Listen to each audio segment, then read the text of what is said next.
राशिद कमाल, इस वक्त हम लोग ओखला के खलीलुल्लाह मस्जिद के बाहर खड़े हैं और यहाँ दिल्ली MIM की पूरी टीम यहाँ पे है और प्रेसिडेंट शोएब जमाई साहब भी है। पूरी बारिश में जो है जगह जगह मस्जिद के बाहर जाकर अनाउंसमेंट कर रहे हैं कि वक्फ बिल के खिलाफ जो स्कैन करना है और जो है इसको स्कैन करके भेजना है।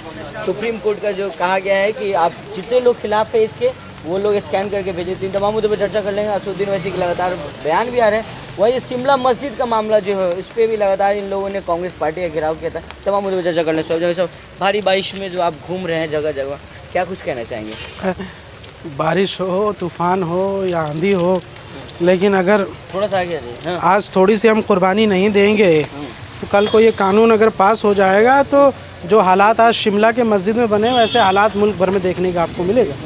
शिमला की मस्जिद भी वक्फ की बोर्ड की ज़मीन पे बनी हुई है और वहाँ वक्फ का ही मसला है और अगर इस तरीके से यहाँ कमज़ोर कर देंगे यहाँ वक्फ को तो कोई भी संगठन आके क्लेम कर देगा कि हमारी ज़मीन है, फला है, अब इसमें केस खुलवाइए। सालों सालों तक केस चलेगा, विवादित ज़मीन बना करके वहाँ इबादत रोक दी जाएगी। क्या आप दूसरी बाबरी देखना चाहते हैं? कोई नहीं देखना चाहता है। अगर हम दूसरी बाबरी नहीं देखना चाहते हैं तो इस कानून के ख़िलाफ़ आपको आवाज़ बुलंद करनी पड़ेगी। और आज JPC में जब यहाँ बिल गया है तो all India Muslim personal law board ने ये बारकोड जारी किया और इसके ज़रिए से ईमेल के ज़रिए से अपने रिजेक्शन का, अपने यहाँ से जो नाराज़गी है उसको ज़ाहिर करने के लिए मौका फराहम किया गया था। आज उसका आखिरी दिन है, इसलिए हमने आज दिल्ली के तमाम इलाक़ों में अपने कार्यकर्ताओं, पदाधिकारियों को भी हिदायत जारी की कि जहाँ जहाँ आपके साथ मुमकिन हो, जहाँ मस्जिद के बाहर जुमा के बाद कैंप लगा करके लोगों से इसको काम करवाएं और जागरूक करें। चूँकि मैं दिल्ली प्रदेश अध्यक्ष होने के नाते हमारी भी एक ज़िम्मेदारी, एक मिसाल बनना चाहिए। आज बारिश की भारी दुश्वारी के बावजूद भी हमारी टीम के कुछ साथी और हम लोगों ने जो यहाँ ओखला के अंदर भी कई 3-4 मस्जिदों में ये कैंप लगाया और लोगों को जागरूक किया स्पीकर माइक के ज़रिए से और बहुत सैकड़ों की तादाद में लोगों ने इसको स्कैन करके भेजा है। ऐसे ही पूरे मुल्क भर में जो ये मुहिम चली है लगभग 2.5 करोड़ से ज़्यादा ईमेल जा चुके हैं। तो जो लोग ये समझते हैं कि हमारे एक मेल से कुछ नहीं होगा, उनको ये समझना चाहिए आपका एक एक बूंद जो है ना घड़ा भर जाता है और इसलिए 2.5 करोड़ हो गए। अगर सब लोग 2.5 करोड़ लोग ऐसा सोचते तो वो नहीं होता। तो जब 2.5 करोड़ लोग कर रहे हैं तो बाकी लोगों को भी जिम्मेदारी करना है। सर, दूसरी पार्टी, अगर आप शिमला मस्जिद को लेकर के लगातार आपके बयान आ रहे हैं, आप कांग्रेस घेरे भी, लेकिन अभी कांग्रेस पार्टी कुछ बोलने को तैयार नहीं है। देखिए, हम जो है वोट की राजनीति नहीं करते। मजलिस MIM वोट की वजह से नहीं है। अगर हमें वोट मिले ना मिले, लेकिन मस्जिद बचाने के लिए हमको अपनी कुर्बानी भी देना पड़े, सूली पे भी लटकना पड़े तो हम लटकने के लिए तैयार हैं। और आप ये समझ लीजिए कि हमारे एक एक कार्यकर्ता दिल्ली के सड़कों पर यहाँ से एहतजाज के लिए तैयार रहेंगे।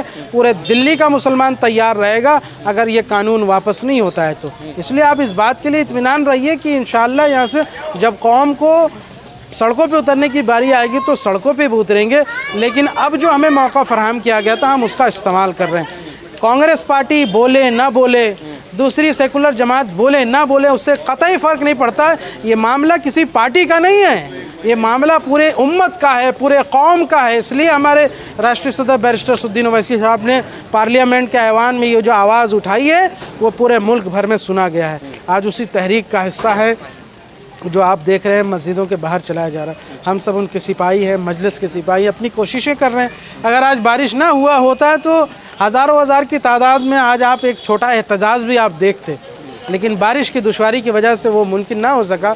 लेकिन हम जितनी कोशिश कर सकते थे हमने की और लोग इसमें बहुत सहयोग कर रहे हैं, आगे बढ़ रहे हैं। शिमला वाली मस्जिद जो दूसरी बाबरी होने वाली है, आप कैसे देख रहे हैं इसको? बिल्कुल, जैसे आप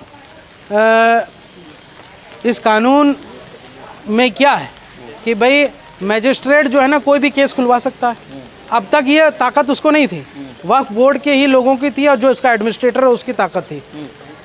अब अगर मैजिस्ट्रेट संघी मानसिकता वाला है कहे तो क्या करेंगे आप? वो तो सारी मस्जिदों को और इबादत गाहों को ये वो विवादित घोषित कर देगा। दूसरी बात, जो लोग यहाँ से खुदा के मुनकिर हैं, जो अल्लाह के नबी सल्लल्लाहु अलैहि वसल्लम के रिसालत के मुनकिर हैं, आप उनको मेंबर में बिठा रहे हैं। क्या किसी प्रस्थान बोर्ड में या किसी यहाँ से धार्मिक बोर्ड में कोई मुसलमान बैठा है? इजाज़त देंगे 4 धाम बोर्ड में बिठाने की?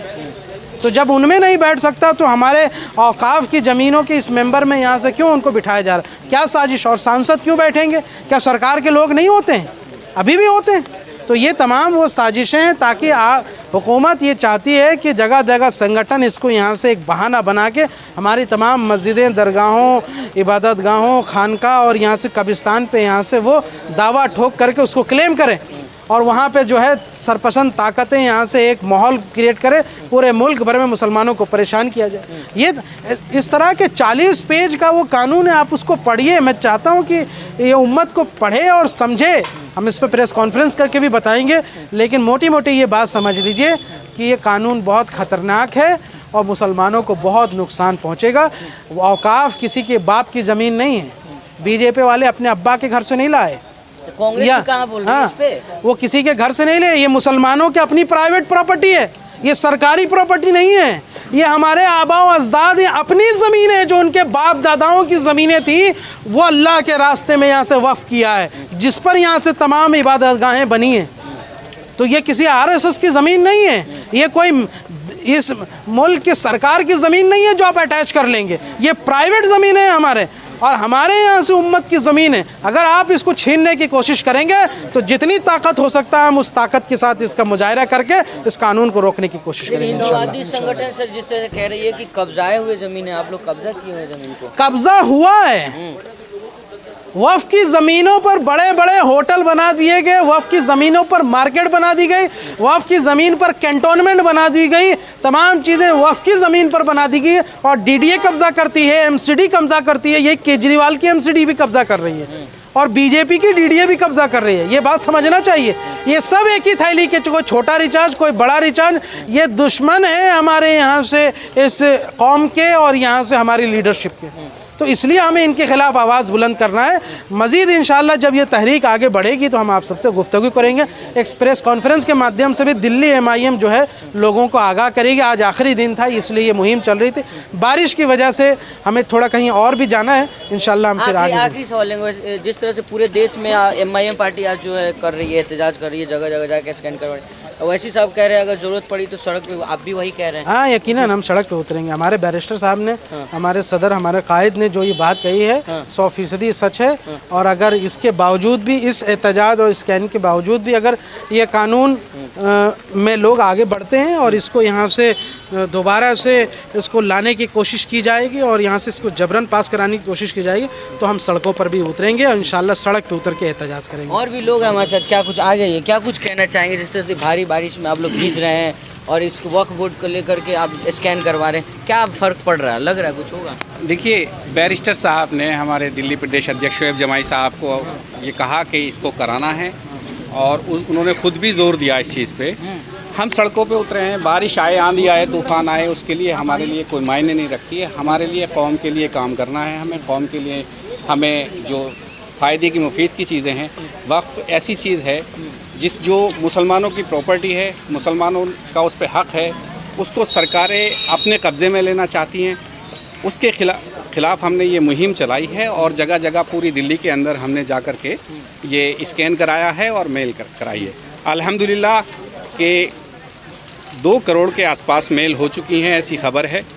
और दिल्ली से भी कल तक जितनी मेल थी उससे हमारे प्रोग्राम को शुरू करने के बाद कई गुना बढ़ चुकी हैं। यानी मोहब्बत की दुकान आप लोग घेरे थे जाकर कांग्रेस ऑफिस, क्या लग रहा है कुछ हो?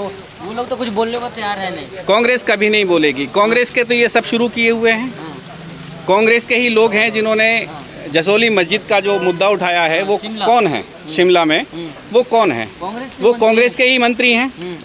कांग्रेस के मंत्री ने विधानसभा में खड़े होकर उस मस्जिद का मुद्दा उठाया था। कांग्रेस तो ये कर ही रही है इस सारे मामले में। मुस्लिम पटना बोर्ड ने जो QR कोड जारी किया है, वहीं पर हिंदू संगठनों ने भी अपना QR कोड जारी कर दिया है इसके समर्थन में। हाँ, ऐसा किया जा रहा है, लेकिन वो उससे कुछ नहीं होने वाला है क्योंकि जो गवर्नमेंट अप्रूव्ड है वो JPC है। JPC ने ये स्कैन जारी किया है। JPC इंशाल्लाह हमारी बात को समझेगी। हम उम्मीद करते हैं कि आने वाले टाइम में JPC जो मेल्स हैं, हर एक मेल आपकी कामयाब होने वाली है और JPC के पास जाने वाली है।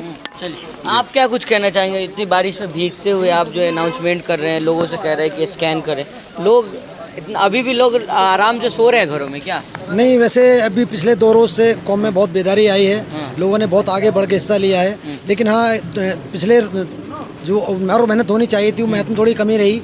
वरना और लोग जागते तो और ज़्यादा स्कैन होता।